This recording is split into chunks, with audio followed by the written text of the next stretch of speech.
Hi guys. Okay, so today we are putting up some fencing because we've had some problems in our field with deer and rabbits, and they've been eating our violas, and that caused a bit of a problem because we had an order for about 350 viola heads one time, and literally the night before we had to go and harvest, the deer had eaten the heads of probably about 2/3 of our flower plants.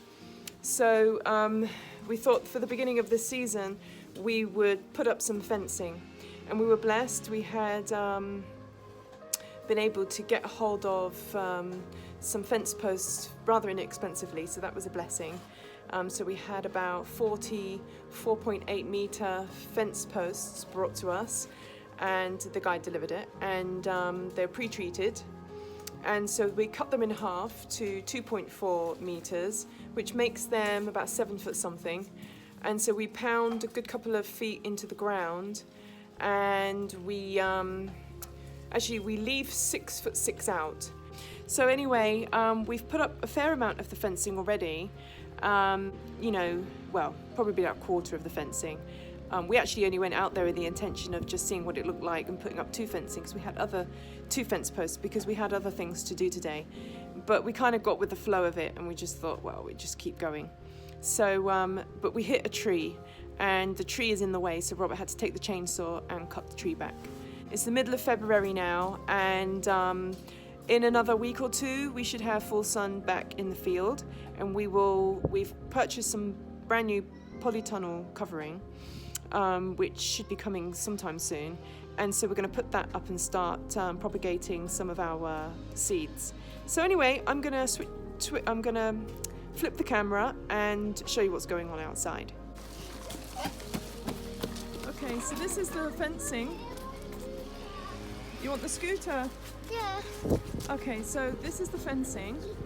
So you can see what we've done here. There's some original fencing that was already here, these fence posts here, as you can see. And what we've done is, to keep costs down, we've attached to every other fence post. So let's just go into the field. You can see Robert over there in the far corner, just about with the chainsaw cutting down some of the branches that are hanging over. But I should just show you some of the fencing. So here we have the starting fence post. This is the pre-treated wood that we've bought. And then this is the curtain that we already had.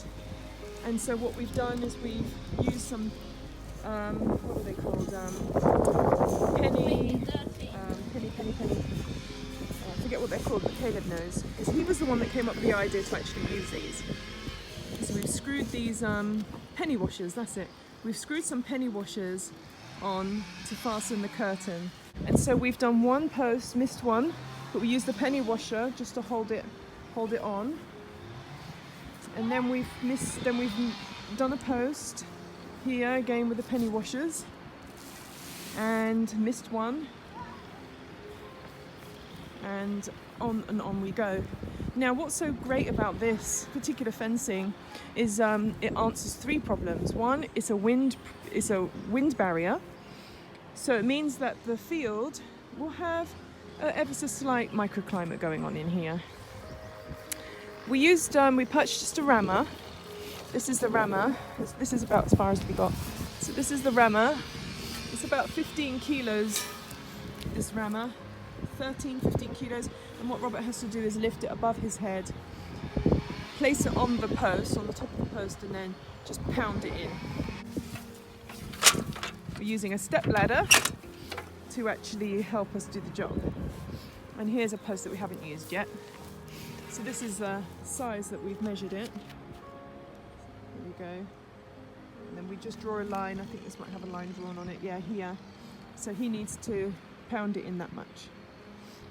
And that's what we've done.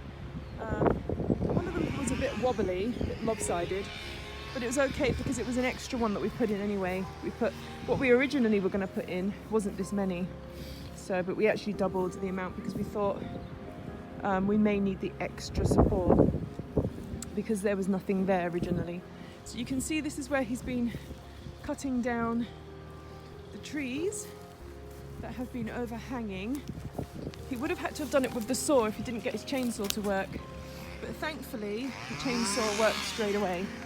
So that's one of the blessings that you have when you look after your tools and service them regularly.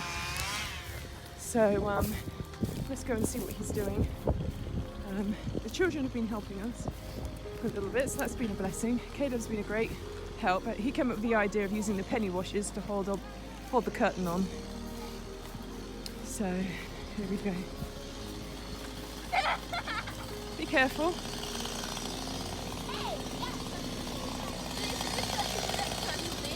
Do exercise, is it? Stretching. Yeah. That's what you do in the gym. You hold a string. Be careful, you nearly hit your face.